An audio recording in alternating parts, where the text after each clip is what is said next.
G'day guys, heading away on another hunting trip. We're going to a new state forest we haven't been to before, and we shouldn't have paid too much attention to Google Maps because, I don't know, we're still 3 hours away from where we're supposed to be, and we're driving along dirt roads in the middle of nowhere. So we're not off to a great start, but I'm sure we'll get there eventually. We'll make it. It's been an adventure already. I'm Brent. For me, hunting and fishing is not just about the harvest of an animal. It's about the challenge. It's about the adventure. It's about mateship. It's about getting outdoors where I feel most alive. This is Breno's Outdoors. Back on the road, bro. Look, that was the shortcut. That was the shortcut. Look, as soon as we go in here, it's going to go to an hour. On this trip, we will be staying in accommodation, which turned out to be quite the luxury compared to our usual camping trips. In this forest, we have heard reports of fallow, red and sambar deer. Although I'd love to shoot a sambar, we'll be happy to take home any venison. So first morning, Dan and I are out just sort of poking around because it's a new state forest. We're sort of just driving around and we'll get out here and there and just have a look around, just trying to work the place out. And guess what? Dan's gone down here. He was just, he didn't even take his backpack or anything. He was only going to be 5 minutes, I thought. And then I'm in here waiting for him. Like, where is he? And then guess what? Boom! So yeah, fingers crossed. We might have got something on the ground first morning. Let's go find out. What's going on? What happened? Oh, we found a good game trail, man. Just sat down and I was using that sambar caller. And then I was just sitting there and I heard a noise and a couple came up through the game trail and yeah man, just came right in front and dropped it. That was good, perfect shot, straight through the shoulder, went straight down. It jumped up, moved, went about 10 metres and just hit the floor. Well done, mate. First morning he's done it. That's crazy, man. Well, this is it. This is the game trail I was following. All the way from up there coming down and sat myself on a tree log over there, and then when I heard them rustling out of the bushes, the two deer come across, followed this game trail around. He poked his head out over here and I shot him through the trees, probably about 50, 60 metres away and right through the shoulder and he's down. Didn't go far. No, and he probably went about 10 metres if that. There he is. Just straight through the shoulder. I think it's a lung shot. Oh, it's good. Very nice. See what I mean about the... Yeah. Like real fat and short, like, but they're not skinny. Like, weird. Oh, that one kind of is. That one's weird. Like battery terminals. Yeah.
Cheers. Cheers, mate.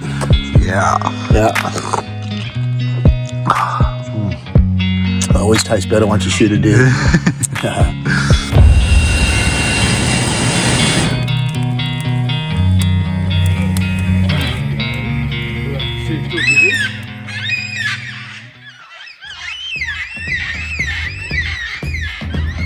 There's been shots fired.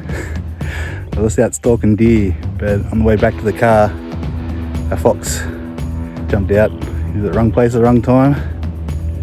yeah, I nailed him. Not a bad looking fox, got a nice white tail on him. I think I might even skin him. On closer inspection, I won't be keeping that fox skin. The old 270 did a bit of a number on him, so no skin. We then headed back to camp to sort out Dan's deer that we'd hung up the night before.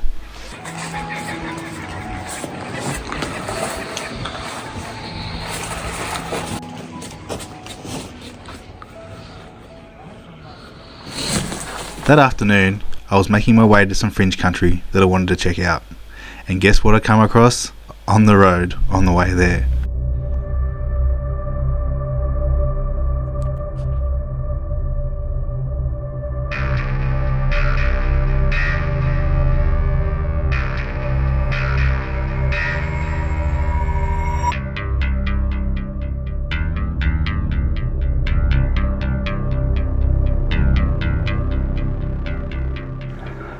That sucks a bit. I was just beelining it to another area I wanted to go check out.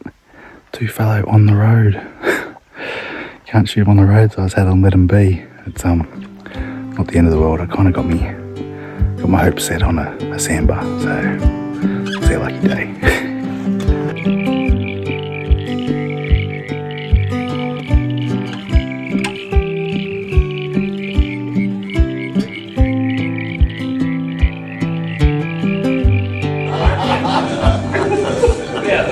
These are the rooster loin chops we cut up a couple of weeks ago. Yeah, we're just going to cook them all up, share it with the boys. A little bit of secret herbs and spices.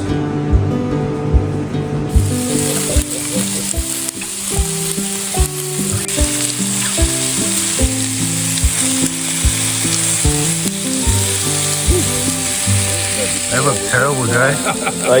Absolutely disgusting.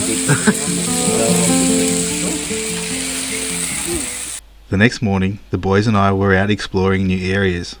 We were not seeing a lot of deer sign, but we did see a hell of a lot of pig diggings. It seemed it was only a matter of time before we found them. Unfortunately, when we did find the pigs, they were in a no-shooting zone. You're not that quick, Jay. We've seen you do this before.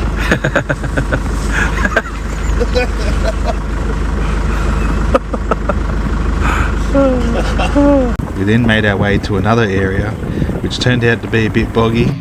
We got ourselves in a bit of trouble.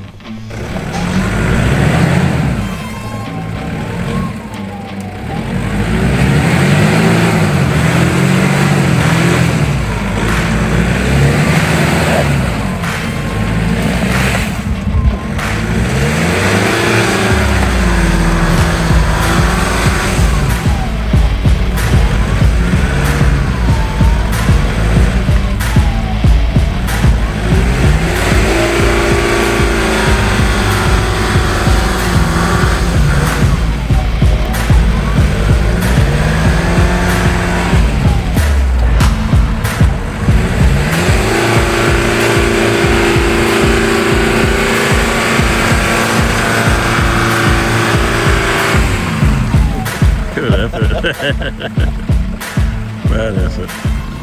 After Jay got himself out of that bog, he then got a call on the radio and had to go help Dan pull him out of the bog.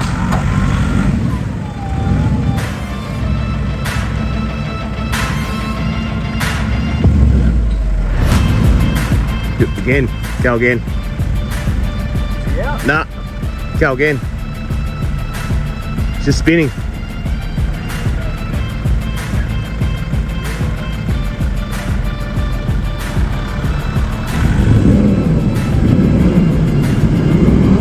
Yep. That afternoon, Arthur went out for a hunt and he had some luck. Just got this one just before dark.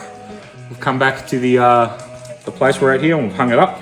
But yeah, he was a lot of weight to carry up a hill. But we did it, got it done. Hang him overnight, be easy to skin in the morning, cut him up, and yeah, we'll be making some deer schnitzels out of him and all sorts of stuff. All right, because we're going to hang him up overnight. I mean, it's really cold here. It gets down to about -1, -2, but we've got his gut cavity open up, so we're going to wrap it around with just a towel, an old towel, just to stop any nasties getting in there and not to taint the meat. So tomorrow morning the work begins. Well, they said the work begins. Well, I mean, we're the only ones here right now. Well, we never got that sambar, but I feel like we just sort of started working this place out and it's time to leave. I reckon next time when we come back, it might be a different story. See you next time. Thanks for watching. Cheers.